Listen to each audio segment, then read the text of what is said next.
সূর্য এই পৃথিবীর থেকে 9,30,00,000 মাইল উপরে, চাওয়া মাত্রই আমরা দেখতে পাই, ঠিক নেই? চোখের পাওয়ারটা কি মনে করছেন? চোখের পাওয়ার এত বেশি, বিদ্যুতের চেয়েও মানুষের চোখের গতি বেশি। বিদ্যুতের গতি হলো প্রতি সেকেন্ডে 1,86,000 মাইল বেগে যায়, আর আমাদের চক্ষু এর থেকে হাজার হাজার কোটি গুণ মাইল উপরে যায়। আল্লাহ এত পাওয়ারফুল দুইটা চক্ষু আমাদেরকে দান করছে। এরপরে আমাদেরকে মেধা শক্তি দিছে, ভালো বোঝার শক্তি দিছে, মন্দ বোঝার শক্তি দিছে। ফেরেশতা কিন্তু শুধু ভালো বুঝে রে, মন্দ বুঝে না। শয়তানরে আল্লাহ শুধু মন্দ বোঝার তৌফিক দিছে, খারাপটা খালি খারাপ বুঝে, ভালো বুঝে না। আর মানুষ ভালো মন্দ বোঝার তৌফিক দিছে, কথা হয় না? এতগুলো নিয়ামত আল্লাহ দিলেন, হাঁটার জন্য পা দিলেন, হাত দিলেন, চক্ষু দিলেন, মাথা দিলেন, এত সুন্দর করে কাঠামো দিয়া মানুষ বানাইলো। বান্দা কেন বানাইছি? গোলামি করবি আমি আল্লাহ। আর আল্লাহ বলেন তুই আমার গোলামি করবি, সূর্য তোর গোলামি করবে, চন্দ্র বান্দা তোর গোলামি করবে, জমিন বান্দা তোর গোলামি করবে, যা কিছু দেখস বান্দা তোর জন্য বানাইছি সব তোর গোলামি করবে, তুই শুধু আমি আল্লাহর গোলামি করবি। কিন্তু মানুষ এত বড় পোল্ট্রি বাজ, মানুষের যে পোল্ট্রি বাজ কেউ নাই, মানুষের চেয়ে অকৃতজ্ঞ আর কেউ নাই। মানুষ এত অকৃতজ্ঞ, একটা প্রাণীর মধ্যে যে কৃতজ্ঞতা আছে মানুষের মধ্যে নাই। একটা কুকুর হলো সবচেয়ে নিকৃষ্ট প্রাণী, কিন্তু কুকুরটারে 2 দিন খাবার দেন, আপনি 2 দিন খাবার দেন, আপনার পিছু ছাড়বে না। 1 মাস পরেও যদি আপনি কুকুরটার কাছে আসেন, কুকুর আপনারে দেখলেই বুঝতে পারবে আপনি তারা খাওয়াইছেন। কিন্তু মানুষরে মানুষ খাওয়াইতে খাওয়াইতে পেট ভরায়া দেয়, মানুষরে এত কিছু করার পরও মানুষ সেটা মনে রাখে না, মানুষ কৃতজ্ঞতা প্রকাশ করে না। আল্লাহ বলেন বান্দা শুন, একটা মাছ যেইভাবে পানির নিচে ডুবন্ত থাকে, আমি আল্লাহ কিন্তু মানুষগুলারে এইভাবে পানির নিচে ডুবায় আর যেইভাবে মাছ রাখি, তোদেরকে নিয়ামত দিয়া ডুবায় রাখছি।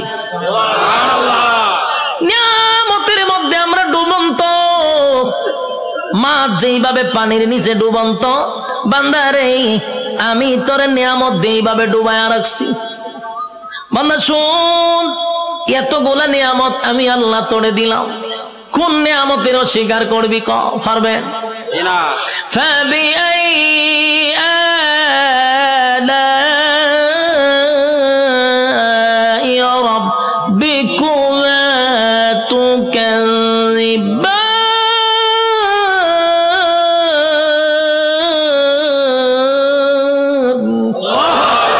আল্লাহ বলেন কোন কোন নিয়ামতের অস্বীকার করবি? আমি আল্লাহ তোরে কি দেই নাই বল? সব দেওয়ার পরে বদনা আমার খাইলি, আমি আল্লাহর নিয়ামত খাইলি, সব আমি আল্লাহ তোরে দিলাম। এরপর 24টা ঘন্টার ভিতরে বান্দা 1টা ঘন্টা আমি আল্লাহর ইবাদত করস না। যুবক ভাই, কথাগুলি কি দিলের কান লাগায় শুনতেছেন? দিলের কান লাগাইয়া কথাগুলি শুনেন। 24টা ঘন্টা আল্লাহ সময় দিছে। কত ঘন্টা? রাইতে দিনে 24 ঘন্টা। দিলের মধ্যে একটু প্রশ্ন করেন তো দেখি, 24টা ঘন্টার ভিতরে আল্লাহ তো দিল আমরা 24 ঘন্টা। যুবক, নিজেরে নিজে প্রশ্ন করো, 24টা ঘন্টার ভিতরে আমার মালিক রে তুমি কয় ঘন্টা দিছ? একজনের কথা হয় না, 1 ঘন্টাও মালিক রে দেয় না। আল্লাহ কয় তুই ভাবছ আমি তোরে ছাইরা দিব? আমার নাম রহমান, দয়া মায়া বেশি। আল্লাহর দয়া মায়া বেশি। আমরা খালি ওয়াজ শুনছি আল্লাহর দয়া মায়া বেশি। রহমান নামের গুণ হলো আল্লাহর দয়া মায়া বেশি।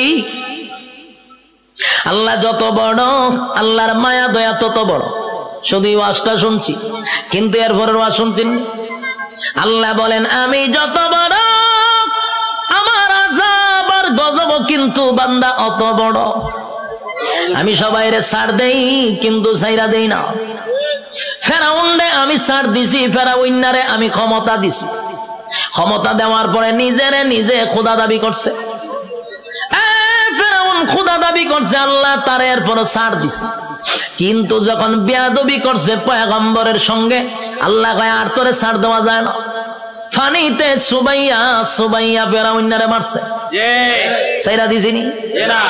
নমরুদ নিজেরে খোদা দাবি করছে, আল্লাহ ছাড় দিছে। নমরুদ একবার তীর মারছে আকাশের দিকে, কেড়ে মারছ কাল্লা মাইরালাম। আল্লাহ কয় ফেরেশতা রে তীরের মধ্যে একটু রক্ত লাগায়া দে। রক্ত লাগায়া দিছে। রক্ত যখন তীর যখন ফিরে আসছে, তীরের মধ্যে ছায়া কয় আল্লাহ মাইরা লাইছি। নাউজুবিল্লাহ। এর সাথী সঙ্গীরা ডিজে গানের আয়োজন কর, কে রে নাচুম, কে রে আল্লাহ মাইরা লাইছি। নাউজুবিল্লাহ। আল্লাহ এর পরে ছাড় দিছে। কিন্তু যখন ইব্রাহিম খলিলুল্লাহর সঙ্গে বেয়াদবি করলো, আল্লাহ কয় এখন ধরা দরকার। হে আমার লগে যুদ্ধ করব, তীর মারে। আমি আল্লাহ তোর সঙ্গে যুদ্ধ করতে তীরের প্রয়োজন নাই রে। মশার মধ্যে একটা প্রতিবন্ধী মশা, বালা কোনো মশা নেই। কিতাব লেখছে বালা কোনো মশা না, একবারে প্রতিবন্ধী ভাও একটা নাই। আল্লাহ কয় কইরে আসত নি ফাঁসি, তোর ভাও আসেনি, আল্লাহ আমার ভাও নাই। তো যা নমরুদের না খাতে গিয়া ঢুক। ল্যাংরা মশা না খেতে গিয়া ঢুকছে, ঢুকিয়া একেবারে ডাইরেক্ট মগজও চলে গেছে। মগজ বইয়া আর পরে ইনসুলিন দেয়, সুই ঢুকায় আর সুই বাইর করে। যেই সুই ঢুকায় যে মগজ, একটা লাফে তিনা তুলছে নমরুদ্দা। পার্লামেন্টে বইয়া রয়েছিল, মশায় যখন খামড় দিছে পার্লামেন্টের নাচ শুরু করছে ডিজে গানের মতো, উরুম দুরুম নাচে। সে আরো বিভিন্ন মন্ত্রীরা বসা, দেশের বিভিন্ন জায়গার থেকে অনেক রাষ্ট্রপতিরা আইছে। আইয়া যখন দেহে দেশের বাদশাহ এইভাবে ডিজে করে পার্লামেন্টে বসা, এটা কি পাগল নেই? ও পাগল তো আসিন না। হঠাৎ করে নাচে কা, ও নাচতে নাচতে মশাও তো কম খারাপ না, কারণ টেং টুং যেদিন না থাকে এরা মারাত্মক খারাপ থাকে। এই মশা কিন্তু মারাত্মক খারাপ, হেদের সুই ডুগা যে বাইর করে না। আর এইদিকে নমরুদ্দা ডিজে গানের মতো নাচতেছে, কোনোভাবেই ব্যথা কমে না। নাচে মানে ঘটনা কিটা, যা পায় তা দিয়া মাথার তা পায়, কোনোভাবেই ব্যথা কমতেছে না। হঠাৎ আসেন জুতা একটা গাছ, এটা জুতাটা মারছে মাথার বাড়ি। যেই জুতাটা মাথার বাড়ি মারছে, জিব্রাইল আবার যোগাযোগ রাখতেছে মশার সাথে। মশারে ফোন দিয়া কইছে তাড়াতাড়ি ছাইরা দে, ইনসুলিন টাইনা তুল।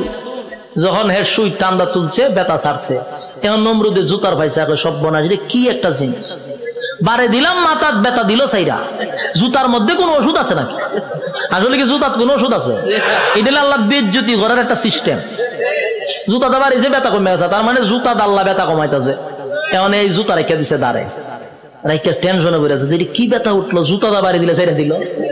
আবার কথা বলতেছে বিভিন্ন দেশের মন্ত্রী এমপির সঙ্গে, আবার মশায় সুই একটা ঢুকাই দিছে, টাস করে জুতাটা বাড়ি মারছে, ছেড়ে দিছে। আল্লাহ মশারে কইলে করে এটা তোর ডিউটি, কাজ চালায়া যা। হতেন পরে পরে ঢুকাইবি, জুতাটা বাড়ি দিলে ছেড়ে দিবি। মশায় হতেন পরে ঢুকায়, জুতাটা বাড়ি দেওয়ার পাই গেলা, আবার ঢুকায়, জুতাটা বাড়ি দেবাই গেলা। এই হইল জুতার বাড়ি শুরু।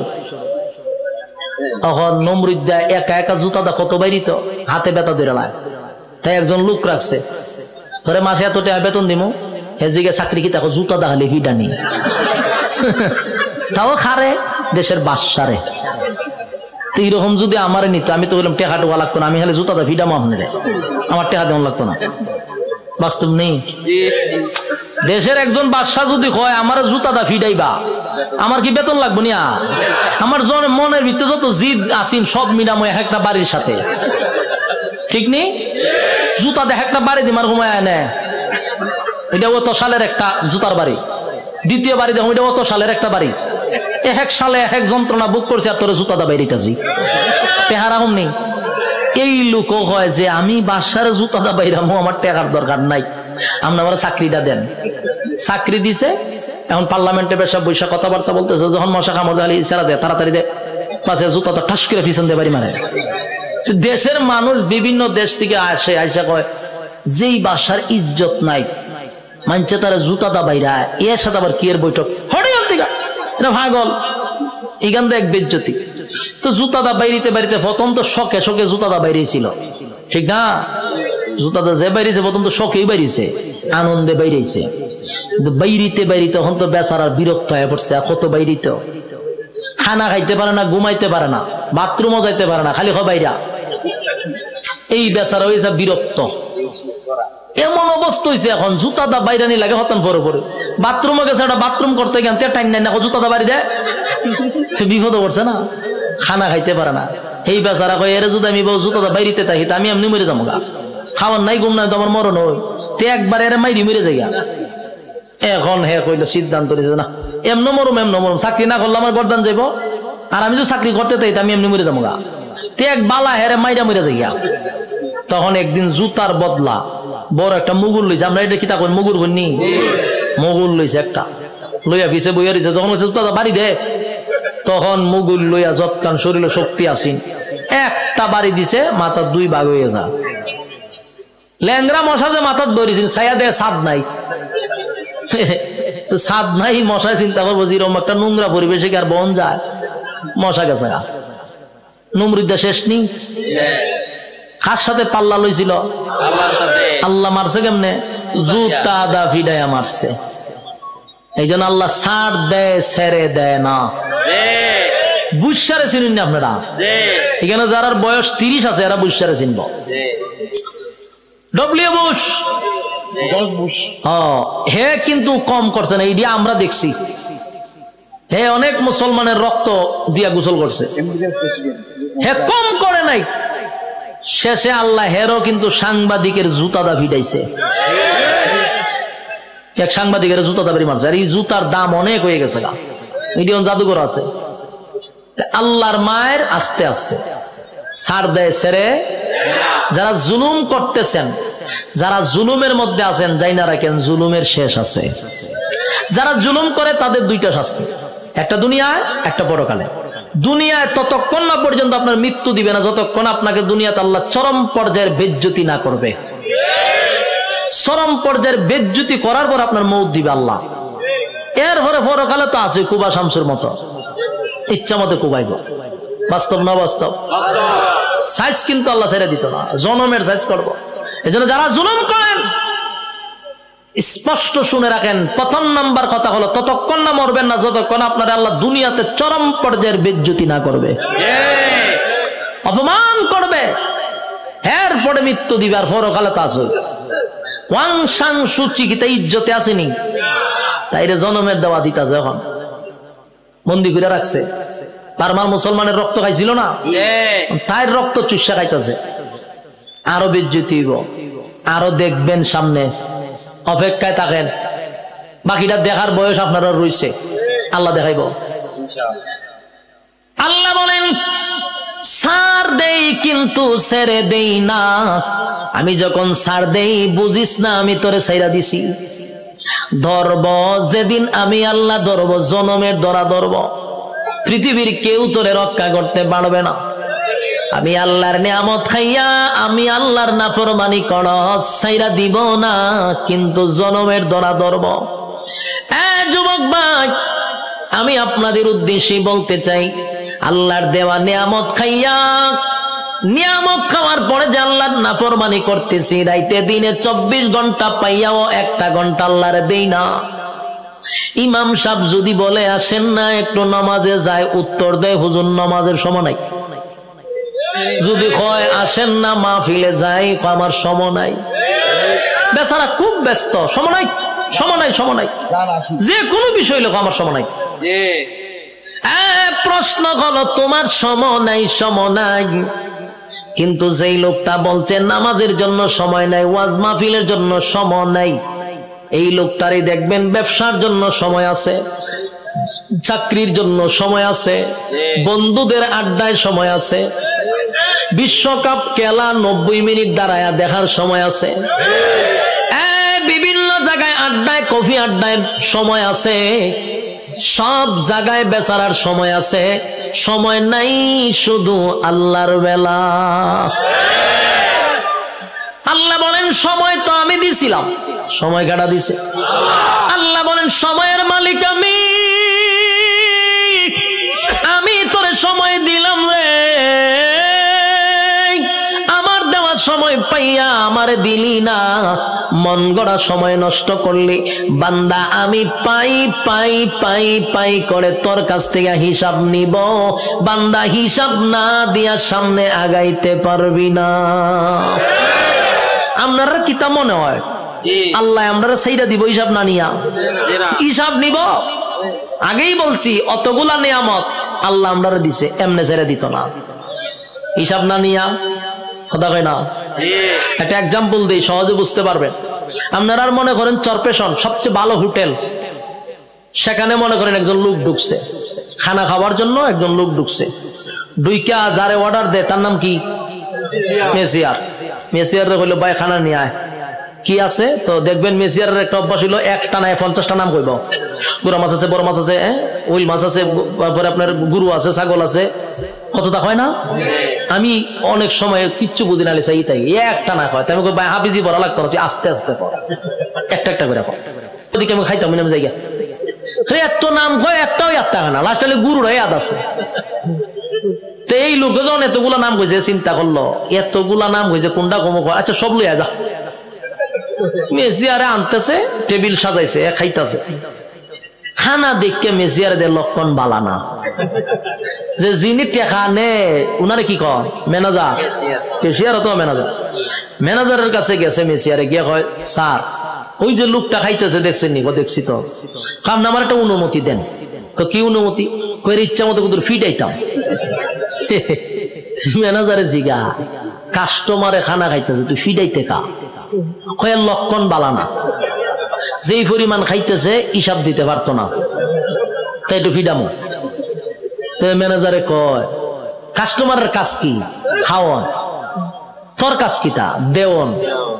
আমার কাজ কিতা? হিসাব ল। তেহের খাওয়ান এ খাইব, তোর দেওন তুই দে, তুই মারতে কা? তখন মেসিয়ার কথা তো ঠিক, আমার তো দেওয়ান, আমি দিতে তাই। মেসিয়ারে দেয়, এ খায়। ম্যানেজারে কয় এ খাওয়া শেষ হইলে বলে আমার খাম। আমার কাজ কি? হিসাব নেওয়া। হিসাব না নিয়া, হিসাব না দিয়া বাড়ি তারবো? বাড়ি তারবো নি? যা পারে খাইতে থাক, তুই বাধা দিস না। ঠিক তেমনি ভাবে আল্লাহ বলেন দুনিয়াতে মানুষ যেই পরিমাণ কাম কু কাম, দিনের কাম রাত্রের কাম সব কাম আমরা করি না? আমরার সাথেও কিন্তু ফেরেশতা থাকে, 24 ঘন্টা ফেরেশতা থাকে। আমরার কাম কু কাম দিকে ফেরেশতারাও আল্লাহর কাছে কয় আল্লাহ একটু অনুমতি দেন। কিতা কয় এর একটা আসার মাইরা জাগাত মুতায়া লাই। আল্লাহ জিগা ঘটনা কিতা? বলে যেই পরিমাণ করতা যে হিসাব দিতে পারতো না। আল্লাহও বলে তোর কাজ এর কাজ আকাম কুকাম করন দেখুন লিখতে রাখুন, আর এর কাম যত আকাম কুকাম করতে পারে। তোর কাজ কিন্তু ফিডন না, তোর কাজ দেখতে থাক, লিখতে থাক, যত কিছু আছে সবকিছুর হিসাব হইব আমার কাছে। বন্দা যা পারে করো, হিসাব না দিয়া সামনে আগাইবার কোনো সিস্টেম নাই। হাসরের মাঠে আল্লাহ হিসাব নিব পাই পাই কইরা, সাইডা দিবনি। রব্বে কারীম বলেন প্রথম নাম্বার কথা হলো ফাহাসিবতুম আন্নামা খালাকনাকুম আবাসাও ওয়া আন্নাকুম ইলাইনা লা তুরজাউন। রব্বে কারীম বলেন এই অনর্থক বানাই নাই, অকারণে বানাই নাই। দ্বিতীয় নম্বরে আল্লাহ বলেন ওয়ামা খালাকতুল জিন্না ওয়াল ইনসা ইল্লা লিয়াবুদুন। রব্বে কারীম বলেন 2 নাম্বার হলো তোরে বানাইছি ইবাদতের জন্য। 3 নাম্বার আল্লাহ বলেন বান্দা তোরে বানাইতে গিয়া ওয়ালাকাদ কাররামনা বানি আদম, সমগ্র সৃষ্টি জগতের মধ্যে শ্রেষ্ঠত্ব দিছি। 4টা কসম করে বলছি বাংলা তোর থেকে সুন্দর আমি আল্লাহ কাউরে বানাই নাই, তোর থেকে সম্মান আর মর্যাদা আমি কাউরে দেই নাই। এরপর আল্লাহ বলেন এত কিছু দেওয়ার পরেও যদি তুই আমি আল্লাহর গোলামি না করস, ওয়ালাকাদ জারানা লি জাহান্নামা কাসীরাম মিনাল জিন্নি ওয়াল ইনস, আমি আল্লাহ আগুন দিয়া তোরে জ্বালাবো আর পোড়াবো। এরপরে রব্বে কারীম বলেন বান্দা শুন, ভালো করে শুন, এত নিয়ামত দিয়া তোরে ছেড়ে দিব না। আমি আল্লাহ কিন্তু পাই পাই পাই করে হিসাব নিব।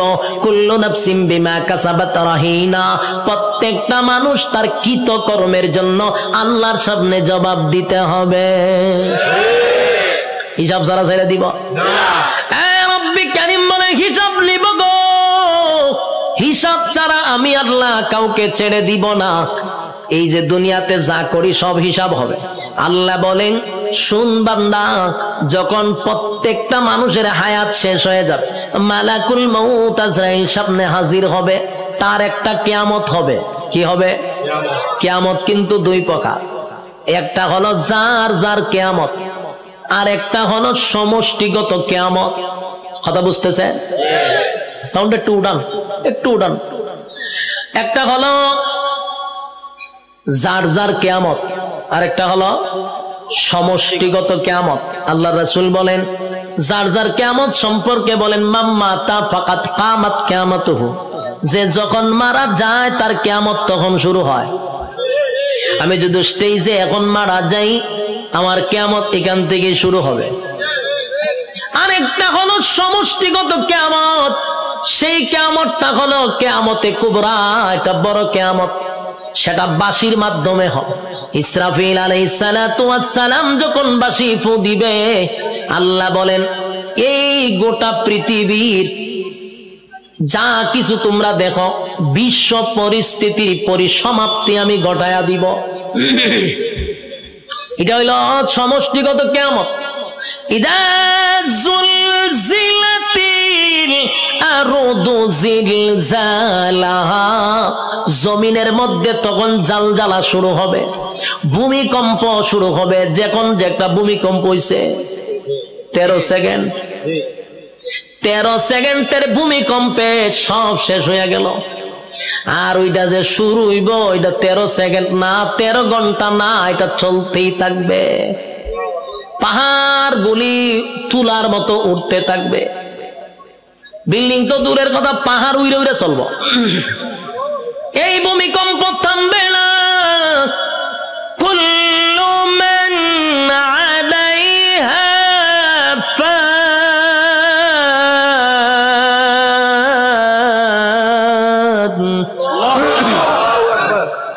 ওয়া ইয়াবকা ওয়াজহু রাব্বিকা যুল জালালি ওয়াল ইকরাম।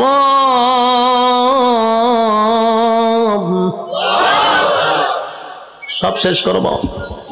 এই অর্ডার কইও সাউন্ড বাড়ানোর দরকার। আমি একটু রিবাব আর ইকুটা তুলে দেন না, আমি চিল্লাইলে তো ইকু রাখবো। হালকা রিবাবের ভিতরে ইকুটা দেন। অত্যন্ত কিয়ামত শুরু করছিলেন মাইক মাহফিল, এখন হালকা একটু রিবাবটা ধরায় দেন আমার, যাতে প্রেসারটা গলাত না পড়ে। আল্লাহ বলেন কুল্লু মান আলাইহা ফান ওয়া ইয়াবকা ওয়াজহু রাব্বিকা যুল জালালি ওয়াল ইকরাম। তাই চলবো। কুল্লু মান আলাইহা ফান, সব ধ্বংস হবে।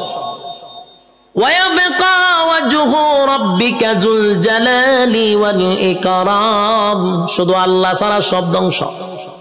আজরাইলও ধ্বংস, যে সিংহায় ফুক দিব সেও ধ্বংস হবে। মোট কথা কেউ থাকবে না। এটা হলো সমষ্টিগত কিয়ামত। আর প্রথম হলো যে যখন মারা যাবে তার কিয়ামত তখন থেকেই শুরু হবে।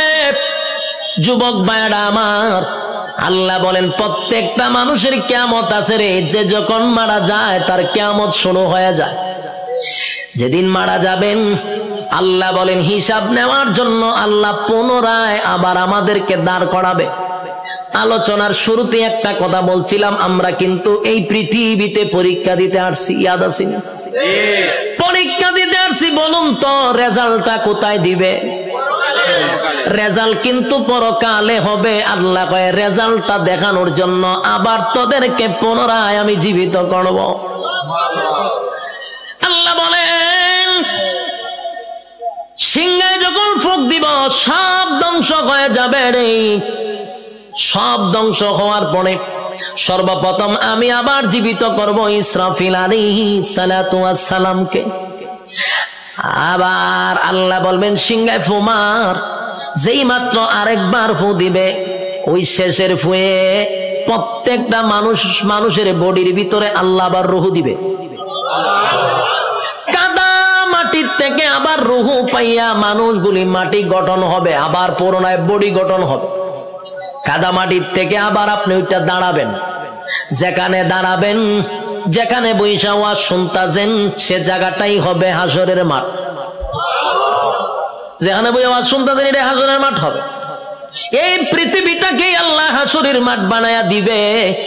কিন্তু এখনকার পৃথিবী আর তখনকার পৃথিবী একরকম নয় রে। তখনকার পৃথিবী আর এখনকার পৃথিবীর মধ্যে উল্লেখযোগ্য একটা বেশ কম থাকবে। এখন তো কত উঁচু উঁচু বাড়ি আছে, পাহাড় আছে, সাগর আছে, নদী আছে, তখন কিছুই থাকবে না, সমতল একটা মাঠের মতো। মানুষ সেখান থেকে ওইটা দাঁড়াবে। আর বিজ্ঞানী বলেন মানুষকে আমি কেন দাঁড় করাবো জানো নি? দুনিয়ার জমিনে পরীক্ষা দিছিলি, আমি আল্লাহ সেটার রেজাল্ট তোর হাতে ধরায়া দিব। মানুষ গিয়া জমা হবে হাসরের মাঠে, কেউ পানি পান করবে, কেউ কলিজা পাটা পিপাসা লইয়া হাসরের মাঠে দাঁড়ায়া থাকবে। একদিন নয় রে, 2 দিন নয়, 50,000 বছর দাঁড়ায়া থাকতে হবে। সাধারণ কথা না, সাধারণ কথা না। পানির পিপাসায় জিহ্বা কুকুরের মতো বাহির হবে।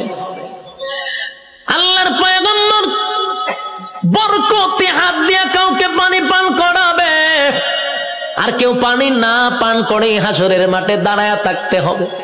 50,000 বছর বাড়ির কাছে না, সূর্যের তাপে মানুষের মাথার মগজগুলি গলে গলে পড়বে, জিহ্বাটাও বাহির হবে।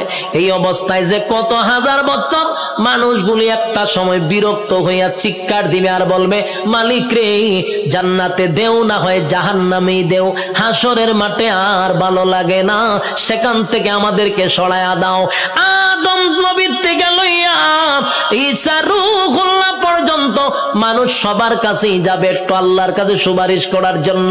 আদম নবীও বলবে ইয়া রাব্বি নাফসি, ইব্রাহিম আলাইহিস সালাতু ওয়াস সালাম বলবে ইয়া রাব্বি নাফসি, নূহ পয়গম্বর বলবে ইয়া রাব্বি নাফসি, মুসা নবী বলবে ইয়া রাব্বি নাফসি। এইভাবে 1,02,24,000 পয়গম্বর ইয়া ঈসা আলাইহিস সালাতু ওয়াস সালাম পর্যন্ত সবাই একটা কথা বলবে, ইয়া রাব্বি নাফসি। আমার কি উপায় হবে? আজকে আল্লাহর সামনে কথা বলার সাহস কোন নবীর হবে না। কথা বুঝতেছেন আমার? আল্লাহ এত রাগান্বিত। এই যুবক ভাই, আলোচনার শুরুতেই বলেছিলাম আল্লাহর নাম রহমান, দয়া মায়া বেশি, কিন্তু আল্লাহর গজব আমরা এখনো দেখি নাই। সেটা হাসরের মাঠে দেখব। আল্লাহ সেদিন কাহার রূপ নিয়ে দাঁড়াবে, সেদিন আল্লাহর সামনে কথা বলার সাহস কোন নবীরাও পাবে না, শুধুমাত্র কেবলমাত্র আমাদের নবী ছাড়া। আদম নবীর থেকে লইয়া ঈসা রূহুল্লাহ পর্যন্ত একটা কথাই বলবে, ইয়া রাব্বি নাফসি। আমার কি উপায় হবে গো? আল্লাহ খালি তর্জন আর গর্জন দিবে, তর্জন আর গর্জন দিবে, আর বলবে নাফরমানরা আমার নিয়ামত খাই আমার নাফরমানি করছস, আজকে দাঁড়া, কেউ কথা বলবে কিনা? আল্লাহ সেদিন বলবেন লিমানিল মুলকুল ইয়াউম, এই পৃথিবীর রাজা বাদশারা দাঁড়া, হামাইন্নারে ডাক দিব, নমরুদ্দারে ডাক দিব। আল্লাহ সেদিন বড় বড় ক্ষমতাশীলরে ডাক দিবে, নমরুদ্দা দাঁড়া, ফেরাউন্না দাঁড়া। আল্লাহ বলবেন সাজ্জাদ দাঁড়া। আল্লাহ এইভাবে আবু জাহেলকে ডাকবে, যত জালেম শাসক আছে সবগুলাকে আল্লাহ সেদিন ডাক দিবে। ভারতের দাদারেও ডাক দিব, ওয়াংশাং সুচিরেও ডাক দিব, বুসারেও ডাক দিব, সবাইরে ডাক দিব। বেডাগিরি তো কম দেখাইছ না, আজকে দেখা। কথা কন্যা দি, বেডাগিরি যারা বাংলাদেশও করো তারারও কিন্তু ডাক দিব, দাঁড় করাইব, দাঁড়া, বেডাগিরি কম করছ না,